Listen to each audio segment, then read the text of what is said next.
8h42, Cláudio Zaidan, hoje conosco aqui no Jornal Gente da Rádio Bandeirantes, para falar sobre os balões, seriam balões chineses, que foram identificados, alguns deles caíram, sobrevoando o território norte-americano. Grupos desses que acreditam em OVNIs ficaram super alvoroçados, imaginando que talvez fosse agora, o momento em que haveria contato extraterrestre com nós humanos terráqueos. Não foi dessa vez. O que é que já se sabe a respeito dessa história, Zaidan?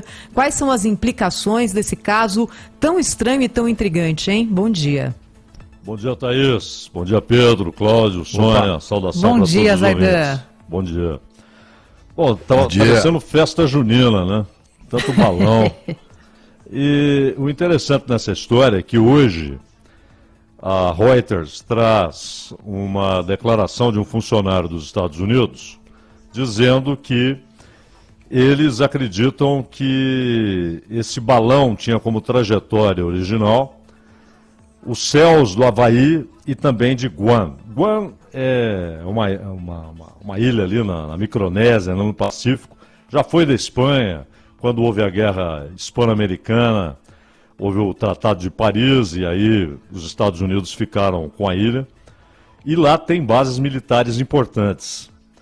Mas isso até é interessante para mostrar por que esses balões são usados ainda pelas potências, né? A China argumenta que é um balão meteorológico de uso civil, continua falando que é um balão de uso civil, mas provavelmente até pelo equipamento que foi encontrado lá. Agora, a novidade não é o balão. Esses balões são usados há muito tempo. Há muito tempo. Foram usados na Primeira Guerra, foram usados pelo Japão na Segunda Guerra, e não só para espionagem, mas também para ataques. A União Soviética usou muito. E os Estados Unidos ainda usam. A própria China disse, Thaís, que no ano passado 10 balões dos Estados Unidos sobrevoaram ali a região da Manchúria e também o noroeste da China. O noroeste da China é a região dos uigures, né? Uma população que tem sido dizimada pela ditadura chinesa. Mas 10 balões teriam sido utilizados. Então é um negócio corriqueiro, tanto meteorológico quanto o balão espia. E a novidade nessa história é o barulho. É o fato de o governo dos Estados Unidos ter decidido fazer muito barulho. Derrubar o balão e fazer chegar à imprensa a informação de que havia o balão. Porque esses balões passam, ninguém sabe o que é. Se alguém enxerga, lá longe, imagina, ele voa muito mais alto ali do que o espaço em que está a rota dos aviões. É difícil enxergá-lo, né? Mas se alguém enxergar, é um balão, e daí? Quantos balões há nos céus, né? Só que os Estados Unidos decidiram fazer muito barulho, exatamente para aumentar a tensão com a China. Tanto que imediatamente, sem qualquer conversa, o Antony Blinken, que tinha uma viagem marcada para Pequim, o Antony Blinken é o secretário de Estado, o nosso equivalente aqui a chanceler. E ele decidiu não ir, cancelou a viagem. Quer dizer, tomou uma medida drástica, em tons dramáticos, né? Não irei a Pequim por causa desse balão, uma coisa ridícula. Porque toda hora há balões usados pela Rússia, pela China, pelos Estados Unidos, todo mundo usa balão. Só que é um recurso que está ali como terciário, né? Você tem basicamente hoje a espionagem eletrônica. É bom lembrar que China, Estados Unidos, Rússia, Israel, Alemanha, Inglaterra, eles têm exércitos cibernéticos. E não só para espionagem, mas em caso de um conflito, para tentar paralisar atividades vitais de um país. Se você consegue entrar em determinados sistemas, você para o fornecimento de água, fornecimento de eletricidade e talvez até a comunicação interna das Forças Armadas do outro país. Essa é a grande espionagem hoje. E eles têm exércitos cibernéticos. Todos esses países. Israel, por exemplo, tem um exército cibernético extraordinário. E a China tem, os Estados Unidos têm, todo mundo espia todo mundo. E, claro, a espionagem humana, sempre muito eficiente, que é o infiltrado, né? Sujeito que consegue um cargo numa empresa que produz armas, ou consegue até um cargo dentro do Pentágono ou dentro da chancelaria chinesa. Isso é comum. Isso é comum. Às vezes é um chinês que mora nos Estados Unidos há 20 anos, ninguém tem ideia que o cara é um espião, e ele é um espião. Toda hora esses casos são descobertos, aí o cara é expulso, aí há retaliação, o outro país também expulsa. Um espião que eles sabem que está lá nas terras dele. O Obama foi pego com a boca na botija, né, espionando a Dilma e a Angela Merkel. Vocês se lembram, o Obama até pediu desculpas naquele escândalo da NSA, Agência Nacional de Segurança, revelado pelo Edward Snowden, que trabalhava como terceirizado para a NSA. E o Intercept até foi quem tornou isso público. Então, a espionagem é comum. Todos os países que são potência, eles se espionam e espionam todo mundo. Espionam o Brasil, a Argentina, o México, o Canadá. A novidade é o barulho, é a decisão da Casa Branca de fazer tanto barulho exatamente para aumentar a tensão com a China. Você descreveu muito bem aí a moderna espionagem, não tem nada a ver com balão, cá para nós, né? Essa história de balão, assim, é até engraçada porque, assim, é ridícula, né, como você bem definiu, porque, afinal de contas, não é de hoje, eu tenho a impressão há pelo menos umas 2 décadas que circulam no espaço sideral, né, esses satélites capazes de lá do alto, sem ninguém ver, né, a olho nu, capaz de fotografar a placa do seu carro.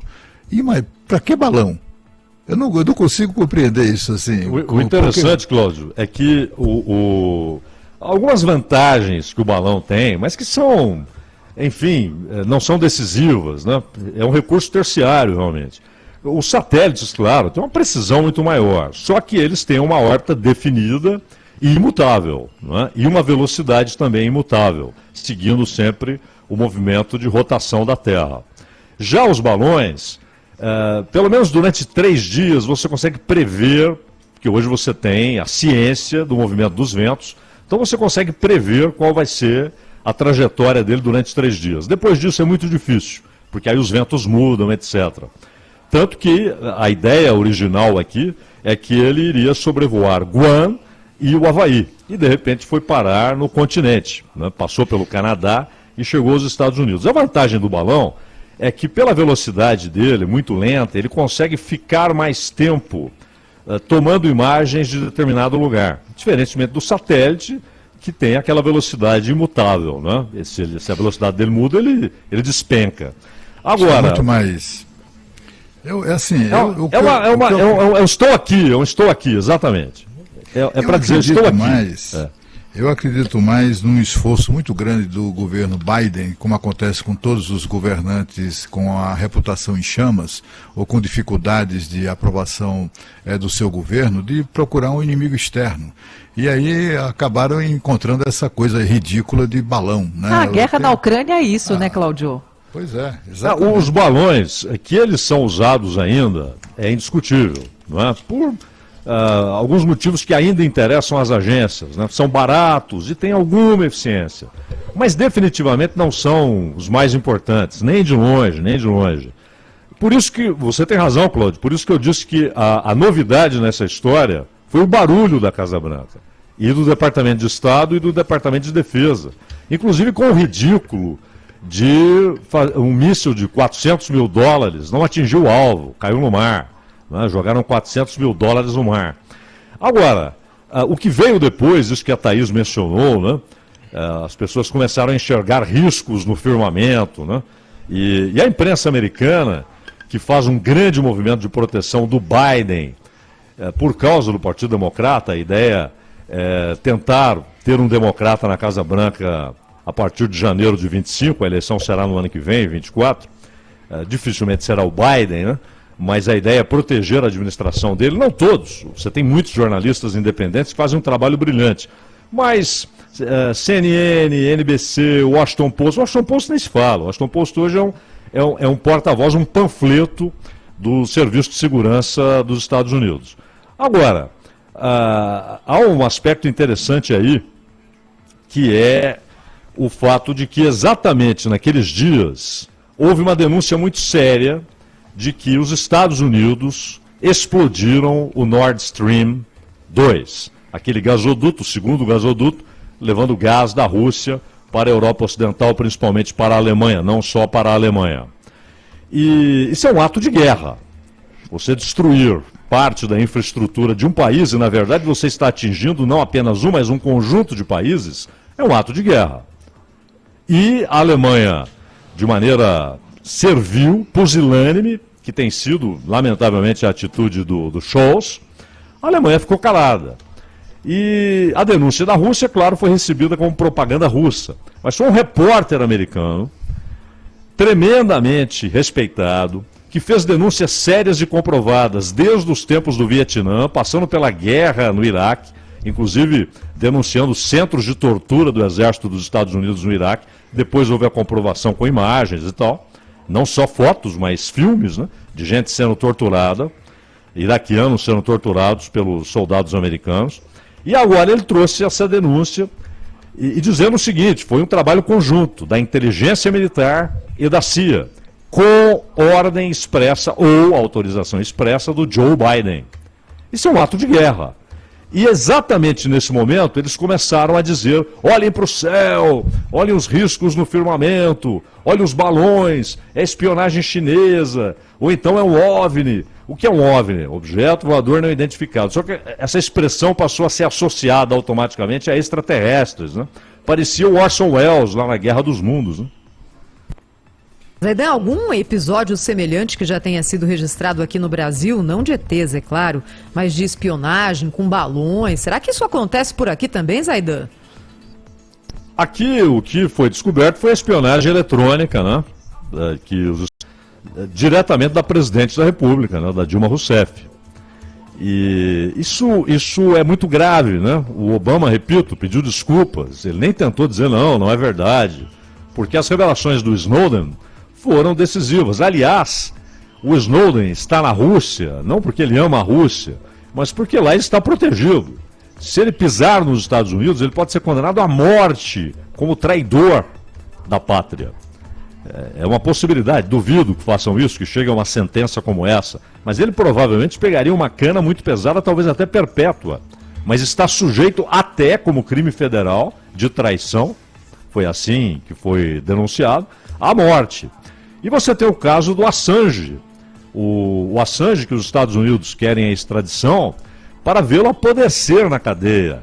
E por que eles querem vê-lo apodrecer na cadeia? Porque ele denunciou aqueles e-mails da Hillary Clinton.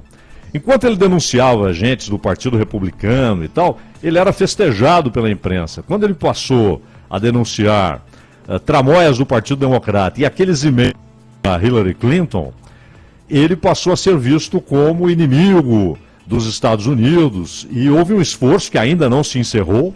A justiça britânica ainda tem um pequeno recurso, mas dificilmente vão conseguir extraditá-lo, a não ser a campanha internacional, mas porque ele denunciou malfeitos. Então, a espionagem existe, não é? O Brasil é espionado, claro que sim. É espionado com pessoas, há espiões aqui dentro, com esses adidos, né, nas principais embaixadas, né? Ali 1/3 dos adidos é espião. Você tem um cara que é adido militar, é adido cultural, e muitas vezes ele é um espião. Na verdade, ele é um agente da CIA, um agente do FSB da Rússia. Há espiões da China, há espiões de todos os lugares, né? E os países ricos fazem isso, os países desenvolvidos fazem isso. Eles querem informação de todo mundo, relatórios são enviados. Isso é muito antigo, né? Você pega hoje o que já foi divulgado pelos Estados Unidos, a queda do João Goulart, ela é precedida de um festival de comunicados de espiões americanos que estavam instalados na Embaixada dos Estados Unidos para o Departamento de Estado, falando sobre a situação política do João Goulart. Então não há dúvida que é coisa antiga e o Brasil é um dos alvos, não há a menor dúvida quanto a isso. Cláudio Zaidan trazendo sempre pra gente aí mais explicações sobre notícias que nós acompanhamos aqui no Jornal Gente, sempre às quintas-feiras nesse horário. Zaidan, boa sequência de jornada pra você hoje, até a próxima aqui no Gente, hein? Muito obrigado, um abraço a todos. Tchau, Zaidan. Tchau, tchau. Rede Bandeirantes de Rádio.